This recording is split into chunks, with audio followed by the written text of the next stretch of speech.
Do you often ride with jorts on? Just okay, so that's a funny point. Adam Miller, mountain bike rad dad, how you doing? I'm doing well. How about yourself, Johnny? I'm doing fantastic. Thank you so much for coming on. I appreciate you taking the time. Yeah, not a problem. Happy to do it. So, who is Adam Miller? Who is mountain bike rad dad? Where do you live? What do you do?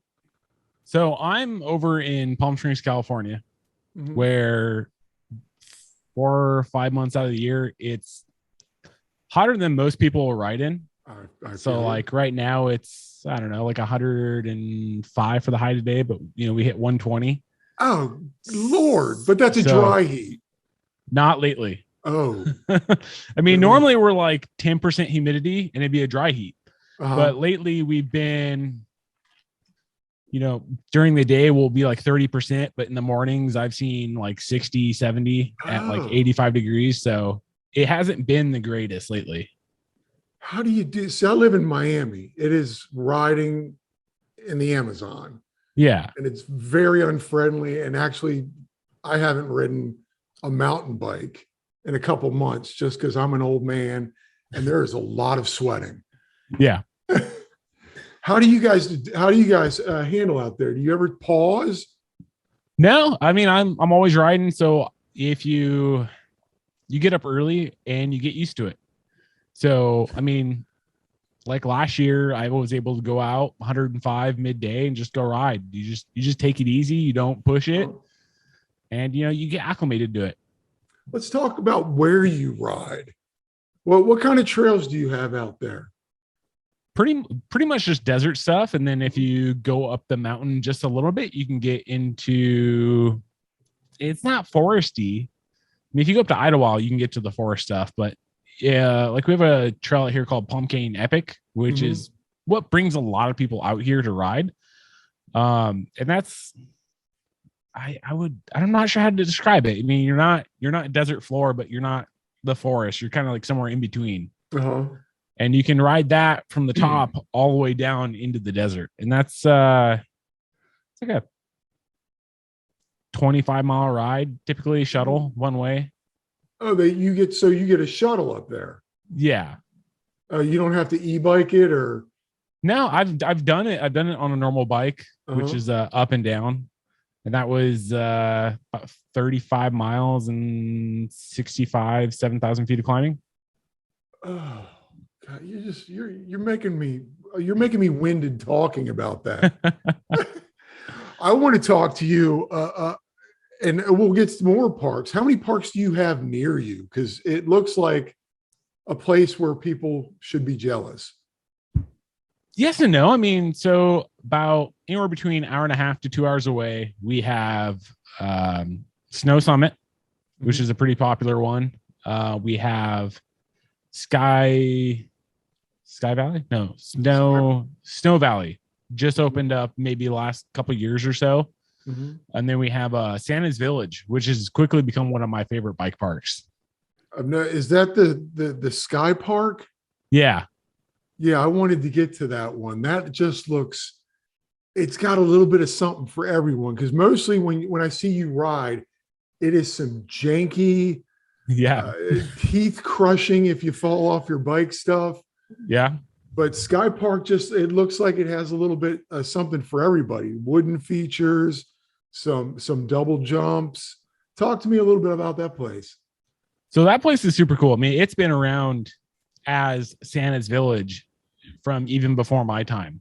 I mean, they're around in the 50s, I think is when they opened up. They opened up like a week before Disneyland. And back then, it was just primarily a Christmas attraction. And then it shut down for like the longest time, and someone bought it and had the great idea of, okay, let's keep the whole Santa's Village vibe and bring that back, but let's add in mountain bike trails. Santa, mountain bike, go hand in hand. I mean, you could literally walk by Santa's house and he's out there and you can wave to him and talk to him. It's good for a mountain bike dad. Yeah. Do you take your kid? I mean, your kid is what, I have probably three now? no, I have he's 6, and I also have a 9-month-old. Oh, congratulations. Thank you. How did you start out mountain biking? Where did that come from? When did it happen for you? You got bit by the bike bug. I've always wanted to get into it. My brother was into it for a while, and we grew up doing motocross. So, I mean, we were racing dirt bikes every weekend. Really? So a lot of those skills kind of transfer over pretty Mhm. well. And I've just always wanted to get into it. And I was living in a spot that was right where a lot of the trails start. Mhm. So I was like, okay. And I went and got a bike, and I just started riding those trails every morning. And you, like, literally you could ride from where you start, woke up, Yeah. you could go. Yeah. I could open up the garage, hop on the bike, go straight to the start of the trail. And that was it. And just end back at the garage. And I could be on the trail in 5 minutes. So how long? So you were a young lad when you started? No, mountain biking. I've only been mountain biking for maybe 3-4 years now. 4 years probably. Oh, and the Maybe 3. progression. Yeah. But Like I said, I grew up dirt bike riding. So I mean everything transferred over fairly well. that's great. How long did you dirt bike, and do you still do that? I do. I was riding, I think I got my first bike when I was about 8 years old. Okay. Yeah. Around 8 years old. And then we raced every weekend. We went to the desert every weekend. And there was a time where I think I stopped riding in about around 14. And then I picked it back up within the last couple of years. Nice. And does it feel comfortable since you've just transferred your skills over to mountain biking? You're like, it's like riding a bike. Exactly. I mean, I hopped my first ride back on the bike. I was already just blowing through the whoops like nothing, like I've never stopped riding. Nice. How many trail systems do you have within your where you live? Because I see you riding canyons, Sky Park. You travel as well? A little bit. Here in the valley, we don't have too much. We have a couple sections here and there. There's one particular area called the Bump and Grind and Cross, which Cross is a really fun trail, but it's where everyone goes to hike. Oh. So, I mean, on your left. It just becomes to a point where it's just not fun to ride because you're on, not like single track, and you're trying to get around people, and it just, you have to stop like every 2 seconds to get around somebody. It's just not worth it. Okay. So, you just posted not too long ago, if not a few days ago, the Holda. Yeah. Holda Crooks. Oh, and you do this whole the GoPro effect. It doesn't look it's steeper than it looks. Yeah. Sir, you're wrong. You're going towards it, and I see like an 85-degree angle as you're heading towards it, and you do kind of a little switch back to your left. Yep. No. Yeah, that was you hold the brakes and you're just sliding down at that point because it's so loose. You're a dad first and foremost. Yeah. When you come up on something like that, does it come to you? It's like, I've got some kids at home I might need to take care of at some point. I do think of that, and I'm pretty good about thinking about that. I know what I can do, and I know what I can't do. Uh-huh. So if I don't feel comfortable doing it, I'll walk it. I don't have a problem with that. I mean, I have an injury, like my shirt here. I have an injury that I'll have to live with for the rest of my life. Just that happened. The pinky. Well, what did you do to the pinky? What's wrong with the pinky? Let me see the pinky. So. There it was. Oh, you got a DSLR there? Yeah. We'll get to that. Okay, so you got a little crook in your pink. Well, so what happened is I crashed on Plum Canyon Epic. I fell down a cliffside, and it could have been a lot worse than it was. But I ended up, I thought it was just broken. So, I've broken tons of bones in the past. I was like, okay, it's a finger. You just tape it up and let it heal. It's part of the sport. Yeah. And this was right before, this was during COVID. So you were trying to stay out of the hospital at that point. And little did I know, I had a buddy who was an ER nurse, and he'd been a nurse for like a long time. So I kept hitting him up like, hey, dude, like, it doesn't seem like the swing's going down, which I do. He's like, you're getting old. Just it's going to take longer to heal. I'm like, okay. I finally went and got it checked out. And the first thing the doctor said to me was, why'd you wait so long? So I ended up actually dislocating the joint. Oh. And it popped over and on top of the other bone. Oh. So that's as far as I can bend it. Dear sweet. Oh. And I've got an extra, like this shirt is actually like, one of my friends, I hit him up to do merch, and he's like, he had this great idea of like, dude, I'm going to take your x-ray and make a shirt out of it. I'm like, cool, let's do it. So it's the x-ray looks pretty gnarly, because it's just, you just see like, it's one of those ones that you see on the internet. Like, that's not supposed to be like that. That doesn't look right. Maybe we should have gone to the doctor. But you said again, it was during the COVIDs. Yeah. And my wife was 8 months pregnant. So, oh. You were definitely not taking risks at that point. Pinky, you've got 9 other fingers. You're fine. Right, here we go. Okay, here we go. He's going to show us. Focus. Oh, ow. Look at that. It's over to the side, sir. Yeah. Didn't you feel it? Didn't you feel like maybe I could push this? Well, so it's vertical. It's how it's done. So it's not so much to the side, but it's just above. Oh, that's enough. So you made a t-shirt out. You got a t-shirt out of it. Yeah. I dislocated my pinky. I got a t-shirt out of it. Yep. And doctors are like, well, if it doesn't hurt, don't mess with it. Because we could go in, we could take a piece from your wrist and rebuild the joint, and you might get some movement back, but then you risk arthritis and this other issues. And I'm like, and I checked with one of my customers at work who does that same exact doctor work. And he's like, I asked him in his opinion. He's all, don't mess with it. If it don't hurt, don't mess with it. Don't take bones from your arm to fix a pinky. Yeah. These will do fine. Exactly. I can still grip. I can still ride. So what you said work, if you don't mind, what do you do for a living? If you don't have so this is going to make a lot of sense given the setup. I work at a camera store. Ladies and gentlemen, that's the end of the conversation. We know why he has the background and why he looks so much better than me. So what kind of cameras do you deal with? Just everything? DSLRs, video? A little bit of video, but mainly we do still photography. But we're more on the higher end side of stuff. So we deal a lot with we're like the second largest Leica dealer in the United States. Okay. And Leica is handmade, German, really expensive, but really worth it. I have a friend who has one.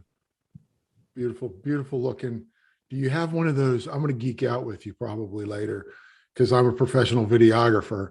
Yeah. But I don't know anything. I'm working news. They give me a camera. I shoot.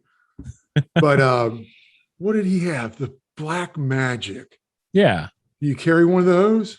No. So I have I've got the Sony A7S III. Mm-hmm.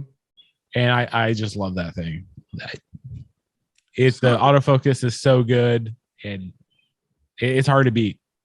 Okay, so easy transition. You're a camera dealer. Yeah. You know your stuff. I was going to ask you, how do you go from being an accountant to starting a YouTube page? But it seems like a good transition for you. Yeah. Is that how did Mountain Bike Rad Dad start? I just I've always wanted to, like, when I was younger, I had GoPros and actually won back in the day. GoPro had a contest on their Facebook page that you could win everything they make. And this was like Hero 3, Hero 4 days, like way back. and I won it.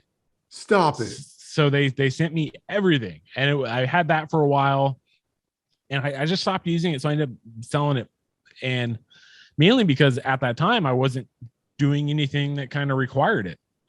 So when I got back into mountain biking, it was like, okay, now is the time to have a GoPro. I can actually film stuff that's, a little bit more exciting, and it just went from there. And I would start riding with my son up in our local trails here. And he has a little seat that sits right in front of me on my bike, and we'll go up and we'll bomb down the hill. And I passed people and they're like, kid, you got a rad dad. I was like, and that happened a few times on the trail. And I was like, there we go. That's it. It was meant to be. Yeah. You got a rad dad. And then you've got, I wanted to talk to you about your kid too. Yeah. The look on his, you don't have to mention names or anything if you want to keep that.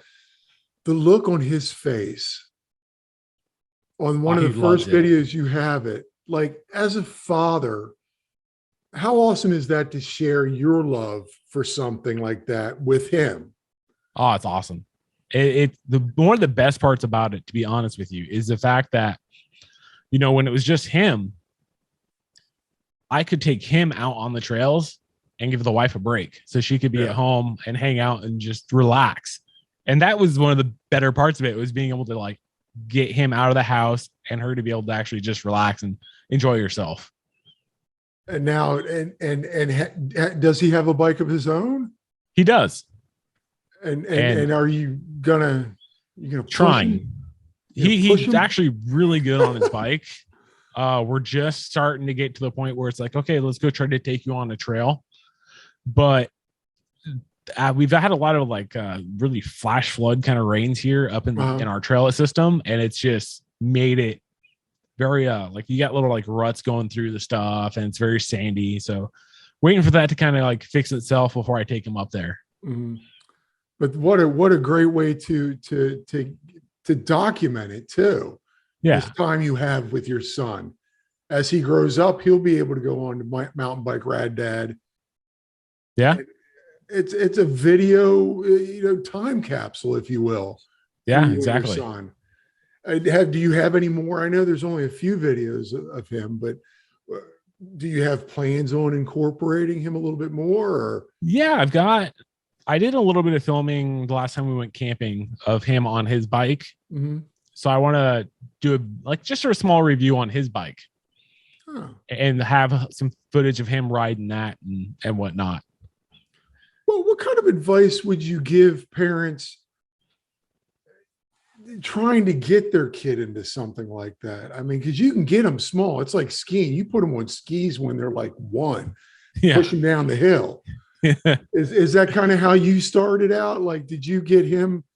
I mean, he is young in the first video of him, he's just holding on, just smiling. So, whenever we would go ride, he would come back and hop on his Strider bike and just do amazing. He'd get the balance down and he would just push and kind of just go.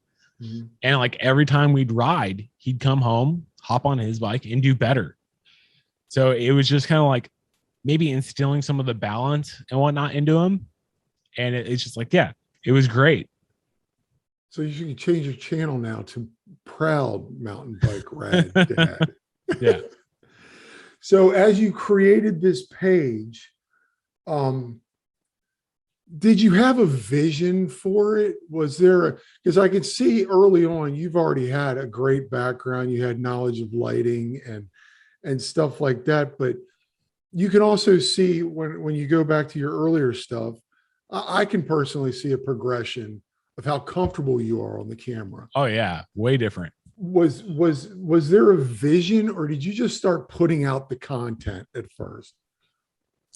There was a vision of wanting to do kind of like the BKXE, the single track sampler, just the POV stuff. And then I kind of realized everyone's doing that. Mm-hmm. And it's really going to hard to make progress on doing that.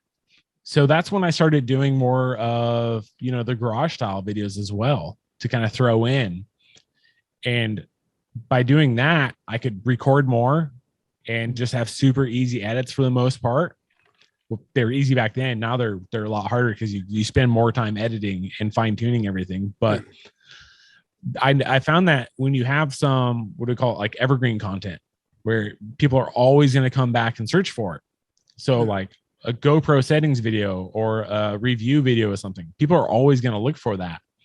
And that helps continually bring in traffic to the channel. I think that's how I found you. Was I just bought, again, I live in Miami, and I like a hardtail. Mm-hmm. I know it's weird for people nowadays when you can get a full suspension, but I'm not doing huge drops, and I'm not sending it. I'm 50 in a couple months. But I think I found some of your tips in like upgrading, like cheaper upgrades. Yeah. And I found that fascinating. I think that's where I found yours is like going tubeless. And everybody wants to, your contact points. Yeah. You want to upgrade that stuff because you're getting the cheaper stuff anyway. Yeah. What would you suggest to somebody buying a brand new bike? What would be the first thing you change? What would you do? It depends. I think if you have a really cheap coil fork on it, going and picking up a new fork that's an air one can make a world of difference. I think Seth Bike Hacks, Burn Peak, recently did a video where he tried that like the $125 air fork. Yeah. And it worked beautifully. I mean, not only do you get a much nicer suspension when you do that, but you're also reducing the weight of the bike tremendously. Yeah. Because those coil ones are super heavy. Yeah, you've got the huge metal coil that's adding. It's all cheap metal too, so it's all like really heavy, not really refined. How did you come to get to know? Was this something, knowledge that you've garnered over time, or have you done a lot of research, or is this just something again you kind of know as you're going because you're a hands-on guy? Yeah, I tried to do. I wanted to be able to do as many repairs by myself as I could. And given, today's age of YouTube, that's really easy to do. Yeah. I mean, you can just go online and find a video and they're going to tell you how to do it. And you've got a lot of review. Honestly, I think you are the king of lighting reviews. Thank you. What's the most important thing for someone to know when it comes to lighting? I mean, do you have, obviously you have a thing for the Garmin. Yeah. Tell me about some of your favorite lighting. Right now, more lumens is better so far. I mean, I've been really lucky. So I reached out to Light in Motion because we're a dealer for them at work. I'm like, hey, I have this side channel. Can I get some bike lights? And they're like, sure. And they just like, not only did they give me the lights, I was like, hey, can I get this one light? They're like, no, let's send you this light, and you can have these lights for your son. And I was like, oh, okay, thank you. And then I did those, and then Magic Shine saw them, and they're like, hey, we're going to send you some lights. Can you review them? Like, okay. And then like just recently they sent me another light to review. So I was actually filming last night for the new Magic Shine Ray 2600. Mm-hmm. And that's a cool little light. But I found that, like, man, when you get to the brighter lights, you can just keep going faster and faster at night. And do you ride a lot at night? You don't go to do that janky stuff up in the canyons at night, do you? Yeah. Oh, I got to remind you, you're a dad. Yeah. I mean, but you do these trails so many times. Yeah. You can do them with your eyes closed. So you know where everything's at. Yeah. It is so exposed where you ride. Is there ever a point where you just, maybe I shouldn't be there? Well, when I hurt my finger and we did a redemption ride on that sometime later. Mm-hmm. I never liked that section to begin with because it's, you have like cliffside your left, and then you have the falling downside to your right. And I tried to, that's when I hurt myself. I've never liked that section. I always took it easy. But then I have a friend who said, he said it best. It was like, you have to ride like you mean it. Good advice. You need to give it your full attention. And I think that's what happened was I wasn't giving it my full attention. And then I went to avoid the bush on the right and didn't see the giant rock on the left that then sent me Supermaning down the cliffside. Oh, what? Now, okay, so you're into lights. What is it like riding? I've never ridden mountain bike at night. How It's does peaceful. it add an extra level? You know, you most people probably are not going to go as fast as they would during the day. Mm-hmm. And that's a good thing. But for me, it's peaceful. You're out there. Typically, there's no one else out there. Calming. Yeah, it's very nice. Like just to go sit down and look at the sky because it's so dark out here. There's no street lights for the most part, especially when you're that far into the desert. You can just see all the stars. It's gorgeous. And like when it's a full moon, there's times where you don't even need a light to ride, to be honest. It's that bright sometimes. Oh God, it sounds beautiful. I want to go. Talk more about it.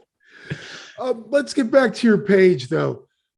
You say you got people, you're sending your stuff. How has your page grown, and how have you seen it grown? Like you created this baby, like this is a new little thing for me, and I'm trying so hard to raise it, and I find it difficult. And I again appreciate you, who's already blossomed, to come on. But how have you seen your page grow, like with viewers and comments and feedback? I definitely notice a community starting to grow, Mm-hmm. especially now that I've gone and met more people and collabed with more people. It's fun. One of the best things that's come from this is all the friends that I've made. So now, like whenever I go to a place, I can go meet up with them and go ride. I mean, I think that's one of the best parts is the friendships that have grown from this. And your community grows at that time as well, because when you're in their video, their viewers pick up on you, and then they start watching you, and then like you have this huge community starting to grow where the same people are commenting within everybody. Yeah. Go ahead. And I apologize. The community, I can see you're again collaborating with people. Were these people that you knew before or through your YouTube? Just through YouTube. Let's see. How did I meet some of these people? Like someone would, one of my good friends, Luis, MTB Desert Rat. One of my early videos, I just did like the quick GoPro quick videos of like a trail up here. And he commented on it. He's like, hey, let's ride. And like we went back and forth a few times, and now he's like seriously one of my best friends. And you know, people comment and they're like, hey, let's ride, or they hit you up on Instagram, you go out and you meet them, and it goes from there. It's awesome. And you can see them grow as you grow. That's amazing. I've noticed, and that's what I like about so far. Again, I'm a baby, but I've had 2 interviews, you 3, and it's amazing how people want to connect with people like you. And then they send something to me like, have you done Wolf Tick, or you should do this person or this person. And I find this mountain bike YouTube community very close. Yeah. It's interesting. I mean, it's like people want to collaborate. Yeah. It's fantastic. Like, I mean, after this, you could probably drop a few names to me and they'd probably. Have you found that? I just lost my train of thought. It is a Sunday, sir. Where was I going? This won't get cut out. I do this stuff raw. No, you're good. You're talking about probably bigger name people, like name dropping people. Oh, I don't want to name drop on you. This is all about you, sir. Okay, so here we go. you've got this YouTube page. It's got legs now. Yeah. It's starting to move. How do you, in the community that you live in, are you finding that people out on those trails, at those trailheads, they're like, oh, that's the mountain bike rad dad? So have you felt that yet? Have you seen that? not so much here, just because our riding community is pretty small. I mean, what's nice about here is you can go ride on a trail, and 90% of the time, you're never going to see a person on the trails, whether it be a hiker or a mountain biker. Oh, wow. And but there was one time where I went to the Trail Dogs group ride with Mark the Segment, and I was going with him essentially to go ride with him, and he would introduce me to other people, like, oh yeah, this is Adam, this is MTB Rad Dad. And they're like, oh, I know you, I watch your videos. And that was the weirdest thing for me. It was like, that's when I got like recognized a lot, was when that happened. And you're like, wait a minute, I just started this YouTube thing, and now, and I think it's great, because I was telling a friend of mine that I had been back and forth, and he just recently got into mountain biking, just within the last month, I'd say. And I said that, I think I'm going to be interviewing Mountain Bike Rad Dad. And he goes, dude, I know that guy. I've watched his stuff. And the reason why he likes your stuff is the way your look. He's a tech geek. Yeah. So, and obviously you are. Your look, has that been something that you knew you wanted ahead of time? Because you kind of have this background, and you have the lights, and you've had a microphone. Yeah. Were you comfortable with setting that all up at first? Yeah. Like if you look at my earlier videos, it does not look this nice. Like when you look at back and you're like, oh, that was going to be really nice. And you look back, you're like, no, not really. It was good, but it wasn't where you want it. And I finally got to a point where I'm happy with it. And I really like this setup. It looks great. And what I was going to say is that a friend of mine who's very successful on YouTube, his best advice for starting a YouTube page is just start it. Yeah, definitely. What kind of advice would you have?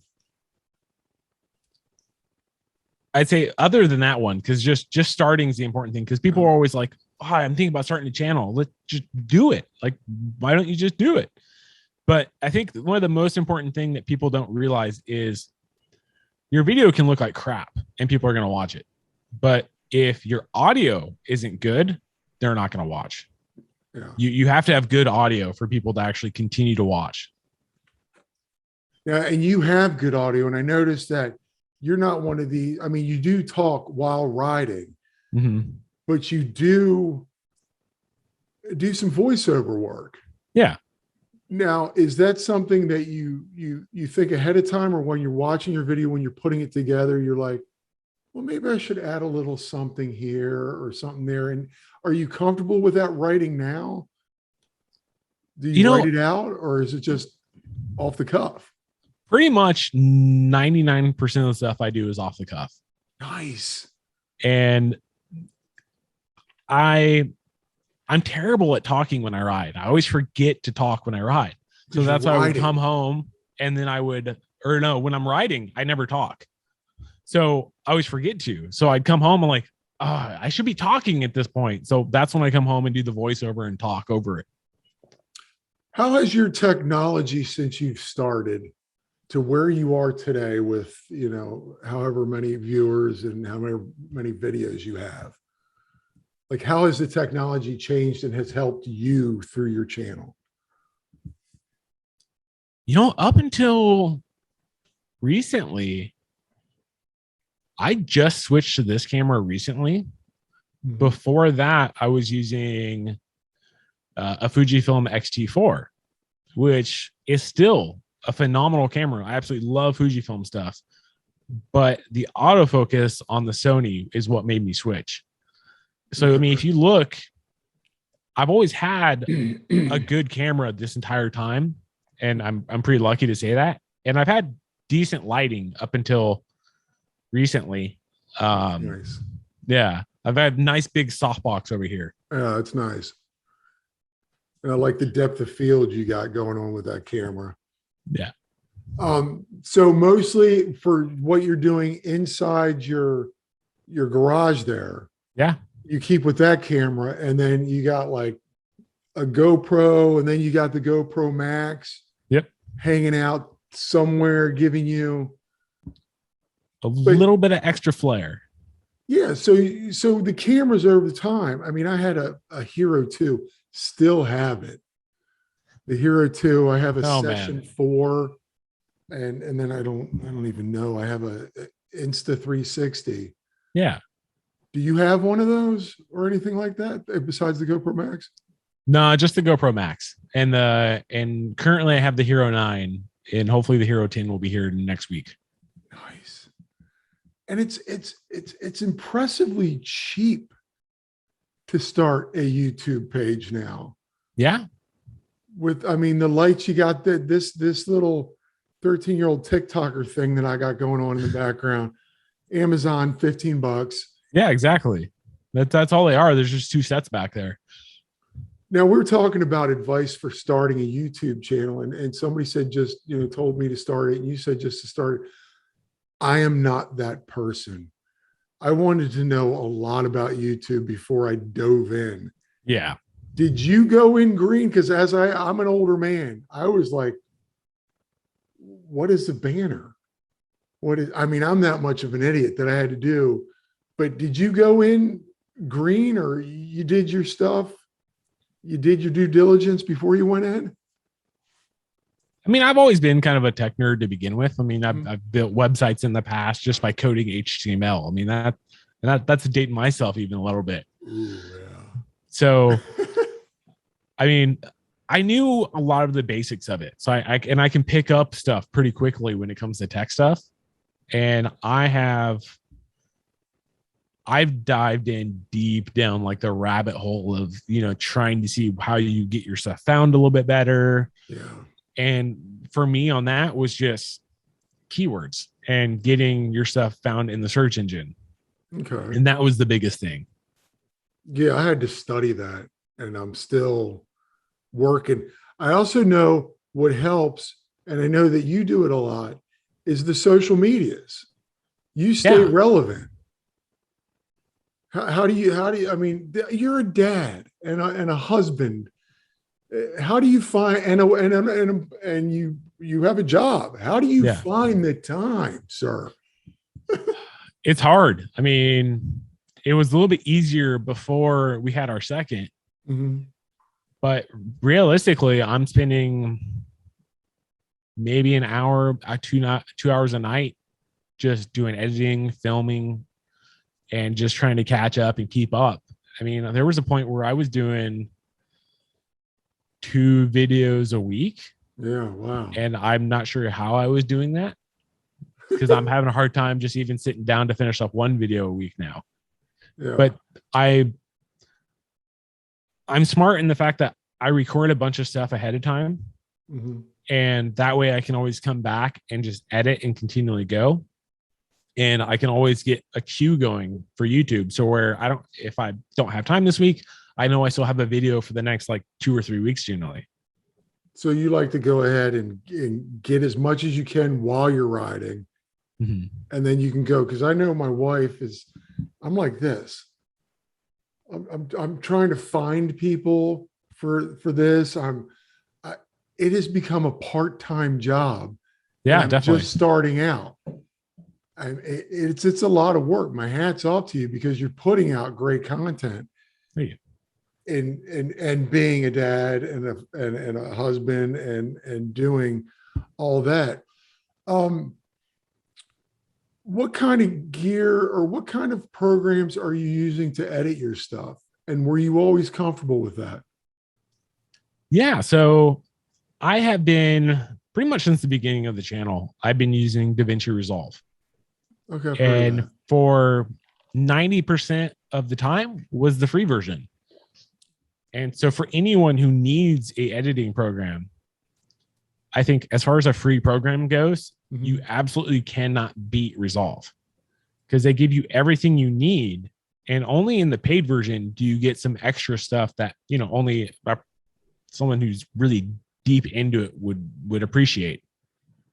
So, I mean, I've always, like I said, I'm a tech nerd. I've always like kind of messed around with that stuff in the past anyway. So there was no real learning curve as far as how to edit.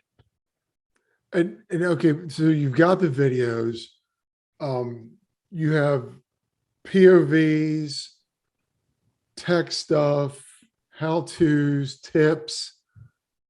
You got everything. Now you're starting, I've noticed recently, the podcast. Yeah.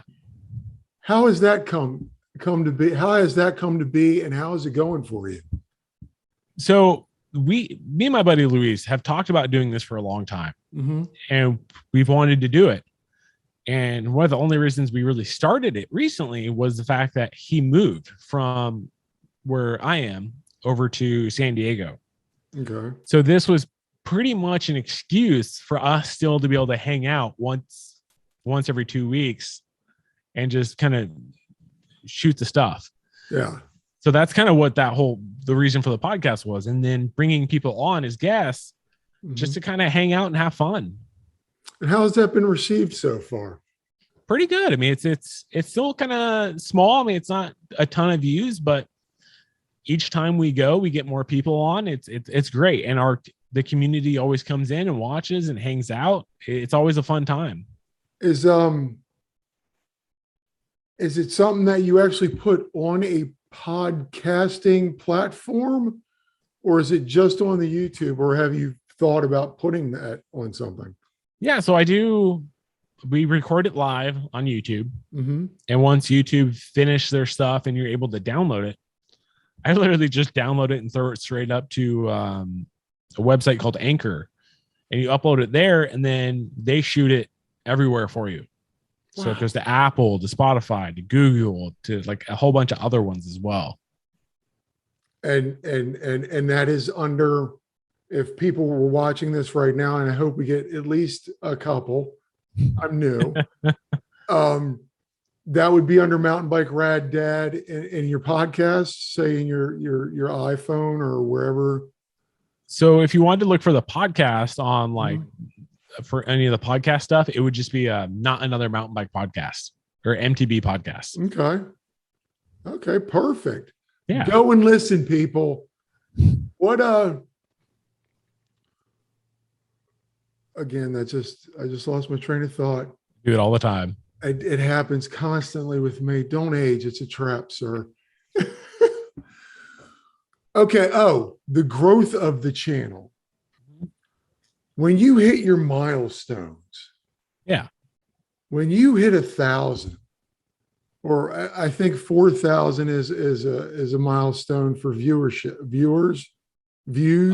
Oh, for to get to the program. So like 1,000 subs and then 4,000 watch hours. When you reach that, what happened with you? What went through your mind? Like you were like, wait a minute, I'm onto something. Well, I knew I was onto something before that, but I was just trying to get to that point. And the watch hours came a lot faster than the subs did. And I think with the way that I handle the channel is I get a lot of views, but not necessarily a ton of subs. Just because my stuff's kind of like it's splitting off into multiple areas. So, maybe people who watch my riding stuff won't watch the GoPro tech tips, or they won't watch a review, and vice versa. Yeah. So I always get tons of views, but not necessarily a ton of subs. So it took forever, I felt like, to get to the 1,000 subs. And that was definitely a goal. And when I hit that point, it was like, okay, what's next? Okay, what do I do? Well, I don't know. I guess I'm happy, and I'll just keep putting out videos. And I mean, they always say your goal shouldn't be to get monetized, but I think it helps. It's nice to have. Once I got to that point, it's like, all right, let's just keep putting out good videos and try to get more views. Yeah, I think that's amazing what you said for people who are considering putting together a YouTube pages. And I didn't put this together for any of that. I didn't even know at one point that there was a such thing for me to do, but it was something. It's a passion of mine. It was something that I enjoy interviewing people. I do it for a living. Yeah. So why not try to bring on these people? Because over COVID, I found people like you, and because I was stuck in my office. Yeah. If I wasn't out shooting a story, I couldn't mingle around the office. And I found myself immersed in this mountain bike world that I had no idea existed. I was like, wait a minute, I don't have to watch Real Housewives with my wife. I can watch Mountain Bike Rad Dad, send it down a trail I've never seen, and I can dream of it. You know, I found this fascinating. So I think it's great what you say is don't get into this thinking you're going to make a buck. No, definitely not. The subs are hard because I was watching for the longest time without subbing. Yeah. It wasn't until I started this channel that I went, oh, well, maybe I should hit like on this. Maybe that's doing something for them. Like okay, so now that I'm off that rant, talk to me if somebody's watching this, how important is a sub for us YouTubers? Well, What I does think that get us? it's funny. Like, so for instance, just to put something into perspective, Sid and Mackie, I think they have 70,000 subscribers. Wow. And they've mentioned in their videos, like, why aren't you guys subbed? You guys are coming back and watching, but only 6% of our viewers are subbed. It's like, that's crazy. And that's the same thing too with my channel. There's only like 6% of the people are subbed. Wow. And I think there's a misconception of when you reach out to a brand to like maybe get something to review or something along those lines, or like a sponsorship deal, they look at how many subscribers you have, when really that's not probably the right metric to be going off of. So, I mean, like what, I have almost 1,100 subscribers now, and nice. But my unique viewers every month is 10,000 people, which is just mind blowing to me. It's like, wait, I'm reaching that many people per month? Like that's crazy. You've got good products, sir.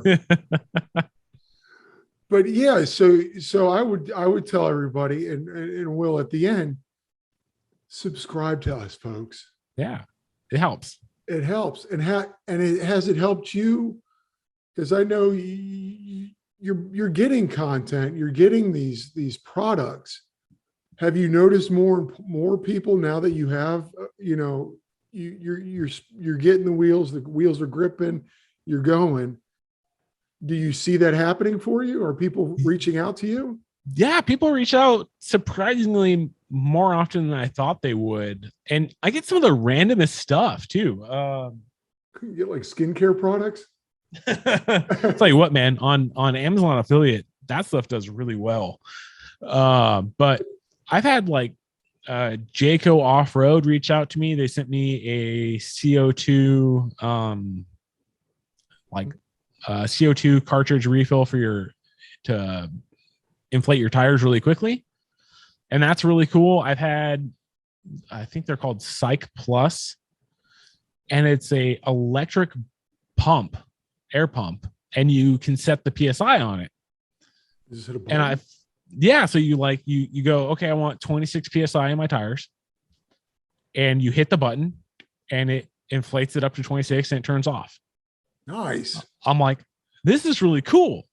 I'm like, I didn't think this was going to be that cool when they first thought we're going to send it out to me, but I'm like, okay, this is really cool. I really like this. And I still have to do a video on it, and I've been really behind on videos. Life gets in the way. Oh yeah. What, so with that, you were like, okay, now I'm getting some traction. People are getting me products.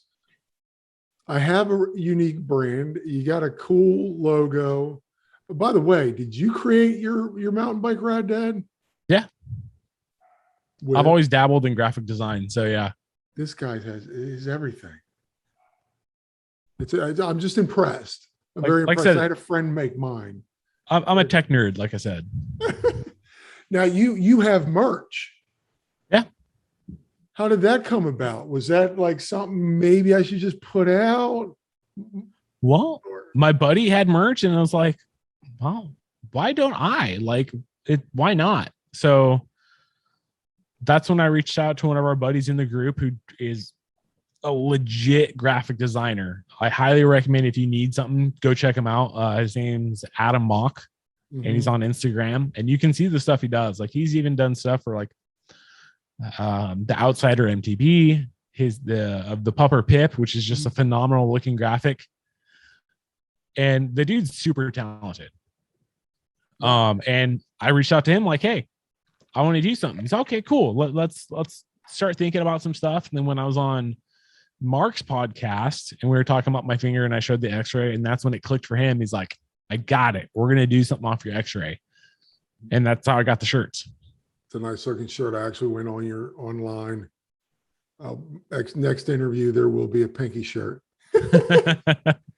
What and how has that been received? Are you doing good with it? I mean, is it something? It's all right.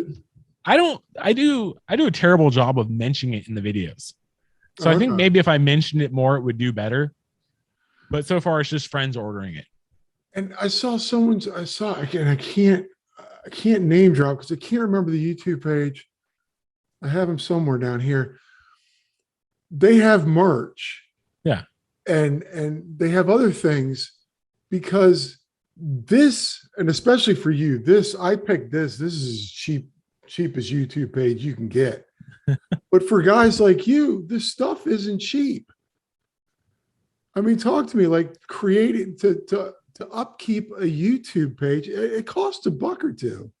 Yeah, it does, especially when you start like setting up the online stores and the website, stuff like that. And then you have, subscription to Epidemic Sound, where you pay yearly or monthly so you can get the music to put in your videos and not get copyright striked. Yeah. I mean, there's a bunch of little stuff on the side that definitely adds up, and you just kind of have to look at it as an investment. Now, creating these YouTube pages, and you're incredibly good at it. I know something, you were using a slider. Yeah. On your camera, and I've used sliders before in freelance work. That they really make they add to the video. Oh, definitely add to the video. But we're talking tech here. What is your favorite part besides riding the bike? We all love riding a bike, but your favorite part of creating the YouTube page? Is it the editing? Is it the shooting? Is it coming up with the concept? I'd say it's a split between the shooting and the editing. I think that's really fun. And you brought up the slider, and for a while there, I had a long manual slider, but on our last, we had a trade-in come in, and they had a small electric Rhino slider, so I can control it with my phone. I was like, I'm taking this, because I also run the YouTube channel at my work. So everything I have here, I double for our work channel. And I was like, I'm taking this for the channel, because this is huge. I can push a button and it slides left or right for me, and I don't have to do anything. So it's a perfect slide every time. Oh, that's nice. Yeah. And this is what separates, I think, and this is why you're getting a good traction, is production plays a good part. Yeah, you can put out some bad stuff and you'll get views. Yeah. But you're going to get people coming back with the better quality stuff. Do you find that true? Yeah, I think there's definitely that perception that if someone has a nicer setup, they have a nicer looking set or just something like that, that they're going to perceive that you have a more popular, a better channel, I would say, in a sense. Yeah. Are there people that have inspired you when you were creating this?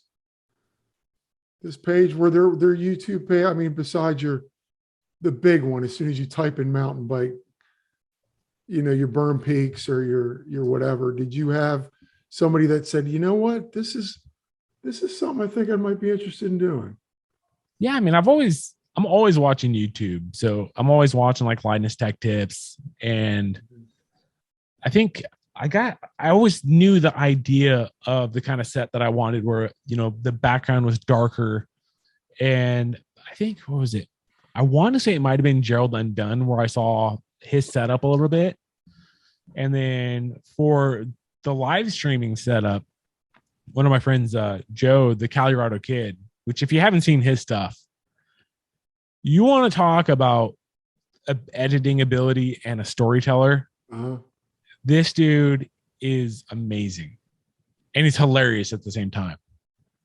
So definitely check out his stuff. It's the way that he's able to like just tell a story, even out of nothing, like just out of a ride.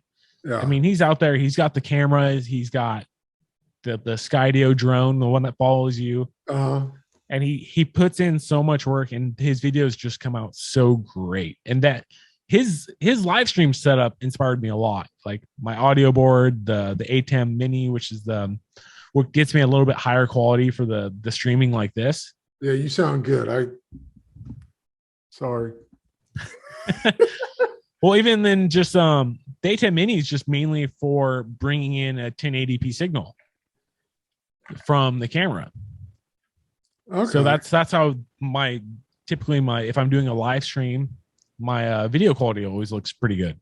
Yeah, you look. I'm jealous. And I like what you were doing this the whole time. Is that you're circle back to the mountain bike community. You're plugging someone else other than you right now. Oh yeah, and that's what I like. What you do. You always. I'm going to put them right up here. You do that, and I find that fascinating. It's like boaters like to wave each other. Yeah. You do this. That's the boating wave for you. I think it's fantastic. I think it's fantastic what you do with your channel because it's not all about you. And do you find that your friends have what am I saying? Benefited from that? I think so. I was just talking to my buddy Luis, who's the other host on the Mountain Bike podcast. Mm-hmm. And we had debated on whether or not to put that on its own separate channel or just to run it on my channel. I was like, well, A, I'm already monetized. B, we already have people that are subscribed to the channel. So I think it's going to do better on my channel. And we were just talking, I was like, just on the other day, I was like, dude, we have got to do a better job of mentioning to subscribe to you on these podcasts because we never do. Like your link's down below, but we always forget to mention, hey, go subscribe to Luis. Subscribe to Mountain Bike Rad Dad right now. That's why I created this page is I found it fascinating that, and you're doing it too, is there weren't enough people doing what we're doing right now. They would have it on their page here and there, but I found like I wanted to know a little bit more about Mountain Bike Rad Dad or my previous guys, Chicken Sendies, or a guy who's, Run Bike Mike, who's building. And I think there are so many different YouTube pages. One guy's building in the backyard. You're very tech and show some janky mountain bike that I would never do without bubble wrap on my whole body. What YouTube pages are you into watching? So do you have a favorite kind? Yeah, I mean, so I do a lot of mountain bike stuff, but I also do a lot of tech stuff.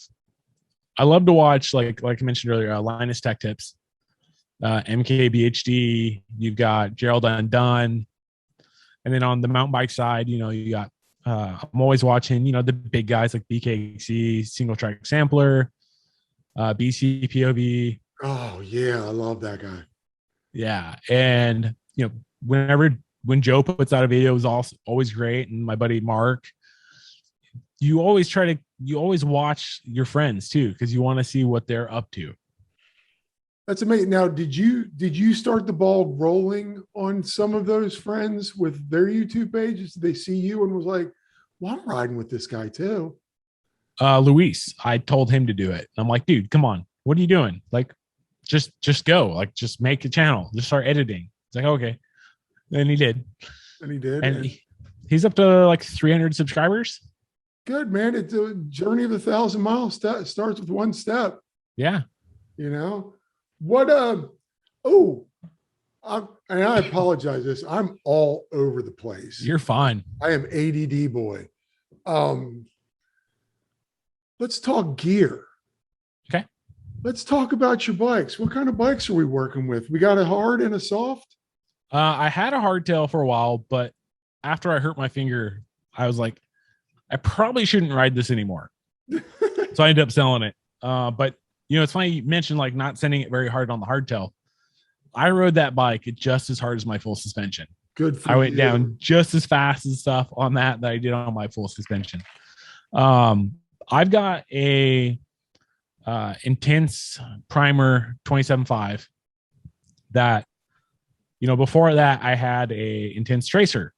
Mm-hmm. And funny enough, one of the subscribers of my channel was like, hey, you ever want a new frame, new bike? Let me know. I work at Intense.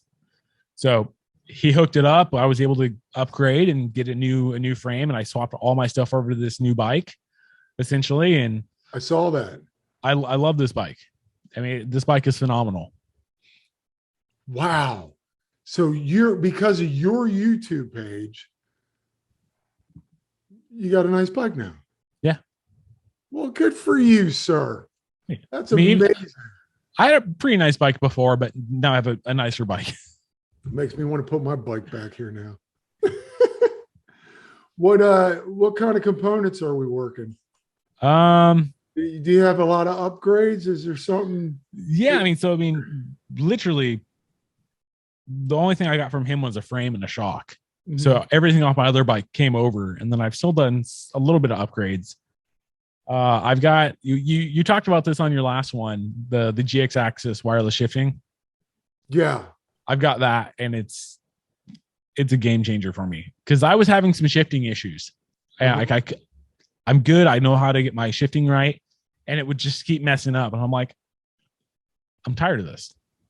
So I went and got the wireless, and that fixed it. Upgraded the brakes. Really? Yeah. That's an impressive frame that you got there. Cause I went on to you have some Amazon thing. Yeah. You got the website and it shows all your components. Yeah. I'm thinking about upgrading my hardtail and I'm like, well, maybe I should go with that. And then maybe I should go with that. So you've got a lot of good stuff, and it's nice that you were able to get that frame. It's not cheap. No. So getting it at a discount was nice because I was able to sell my frame to help pay for the majority of the new frame, which was nice. Let's talk about the website too, or your Amazon hookup. Is that something other people can do? Yeah, so anybody can really do Amazon affiliate links. And there's good months and there's bad months. I mean, the way it works is if someone goes in and clicks one of your Amazon links, mm-hmm. anything they purchase within 24 hours, you get a cut of. Oh, wow. At no additional cost to the customer. You're basically just taking money out of Amazon's pocket, which they've got plenty. Yeah. And some of the fun stuff is you don't get names attached to the orders, but you do see what people buy. Really? And you get to see some funny stuff. I mean, I've had people buy like full bedroom sets. So like the mattress, the headboard. They're like, oh, thank you. You get a good chunk of that. Oh, that's interesting. And I'm not asking you these questions, and I'm taking it and writing down. And my interest in doing this, is I find it fascinating that a guy gets on a bike and then he creates a YouTube page. And I'd like to I want to break down that fourth wall and find out what goes involved, what's involved. I mean, I do want to talk about mountain biking. That's why I asked about your bike and riding out there. What do you have on the horizon for mountain bike Rad Dad? I don't know. To be honest, I mean, I'm just going to keep going out doing rides. I'm excited for November. I'm going to go to the Sedona Mountain Bike Festival, and I'm going to be meeting a lot of my friends here and that are going there as well, but also meeting with other people who I've talked to online and interviewed on the podcast and haven't necessarily met in person, and they're going. So that's going to be something I'm really looking forward to. When is that, so we can plug it and let people know that you're going to be there? November. It's in November. I know that. I think it's like the 13th. I'm not positive. Okay, but it's like a full weekend. Went and logged on and looked it up, and will you have a booth of some sort? No. So I'm just going to be hanging out and riding with friends and having a good time. But if someone sees this face, come on up. Yeah. You're that open. You're yeah. You're not like, no, not at all.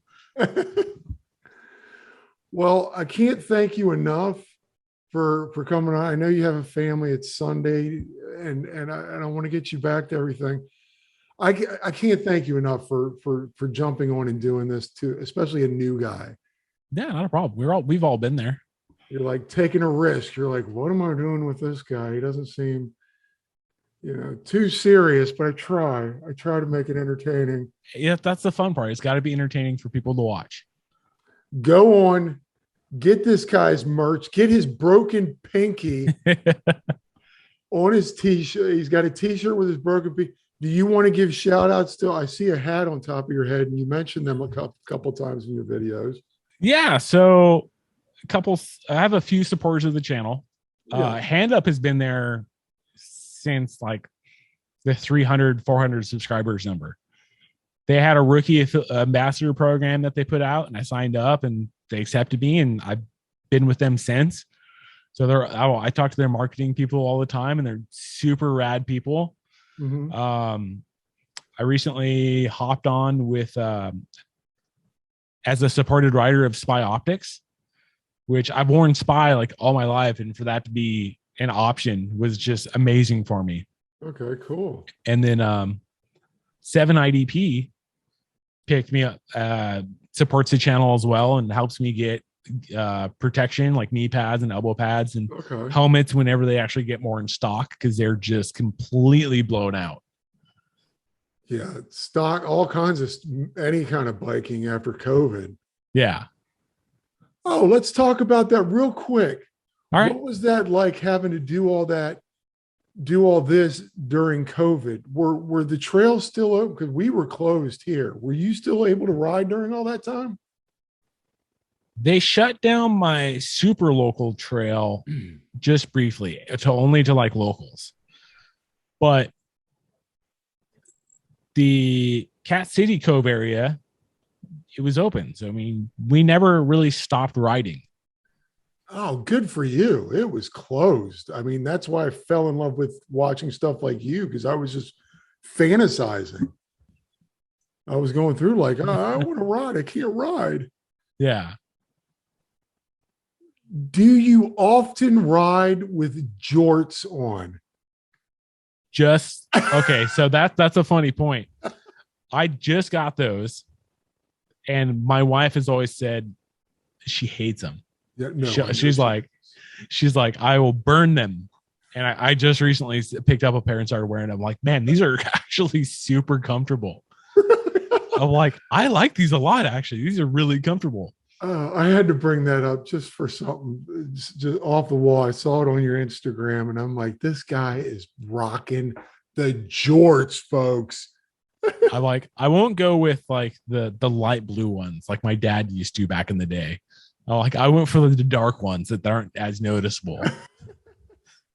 That's a mountain bike Rad Dad. Thank you so much.